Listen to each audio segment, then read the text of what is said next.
Kuma shantama. Tani hinda kaza. Michoota ka hamustariyaa jaamti. Mee waan ta'u deemu laala. Laaltu malee biroon kutin. Ashama harka fuunee miila fuunee gama piraankii deemne kaza nagee qabdanii isin hordoftoota keenya. Har'a nama beekamaa piraankii godhu yaana eenyu godhu deemne? Anas Ibrahim piraankii godha. Hordofaa isin. Subscribe godha dura. Like share godha. Egaa bar like share godha wal baradan. Kaza Anas piraankii godha amma isin wareeggeeffadha.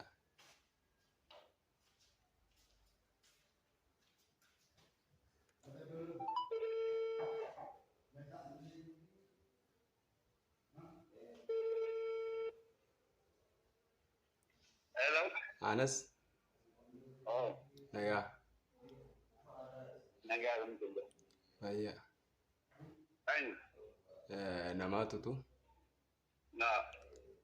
Anas irra maallaqa naqeetiin jira dhaqee irraa fudhunaan jaan Ayin. michoota akka biyya arabaa Ayin.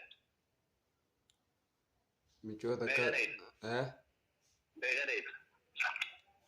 maallaqa irra naqee jira maallaqa sana irraa fudhattaa naan jaan Begadai teral. kuma shantama kuma shantama Tani hinda kaza. michoota akka hamustariyaa jaamti mustariyaa takka biyya arabaa irraa Bikari dede. Oma megane te shantami. Nakke emta shego mali.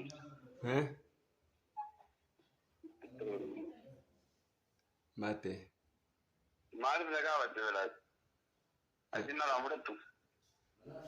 isiidhaan naan jee dhaqii gaafadhu jettee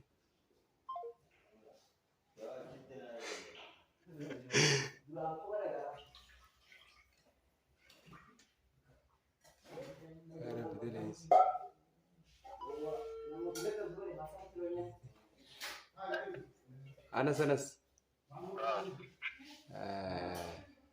Safaricom reefu sanaana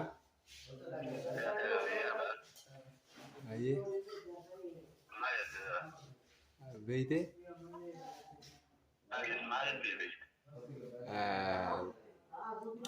wanni reefu teessan piraankiidha si dhiifama yaaddeena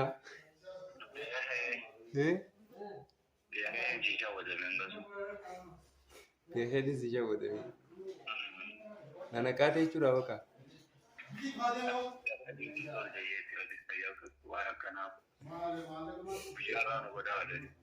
irraa dhiisuu bakka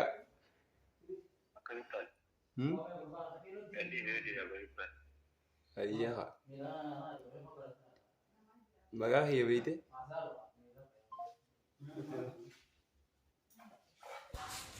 tole egaa piraankiin Anas irra goone kana fakkaatti